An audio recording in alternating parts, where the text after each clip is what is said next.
చాలా మంది చెప్పారు ఓటీఎంలో ఇంకో ఆప్షన్ పుట్ ఆప్షన్ బై చేయాలి అని. ఓటీఎం అంటే చాలా మందికి అర్థం కాదు.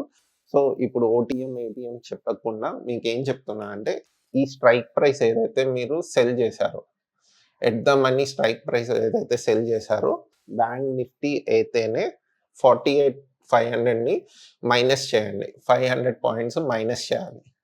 -500 ఇక్కడ రాస్తున్నాను. -500.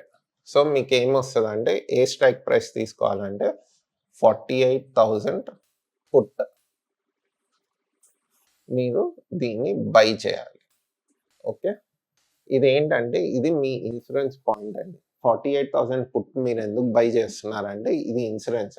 మీరేమనుకుంటున్నారు 48,500 పుట్ సెల్ చేయడం వల్ల మీ ఒపీనియన్ ఏంటి? బుల్లిష్ అయితదని. సో, బుల్లిష్ అయితే మీరు ప్రాఫిట్‌లో ఉంటారు దీంట్లో. బట్ బేరిష్ ఎళ్ళిందనుకోండి, మీరు అనుకున్న ఒపీనియన్ కాకుండా మార్కెట్ సైడ్‌వేస్ అయింది కొంచెం సేపు. సైడ్‌వేస్ అయింది అనుకుంటే అప్పుడు ఏమైతది?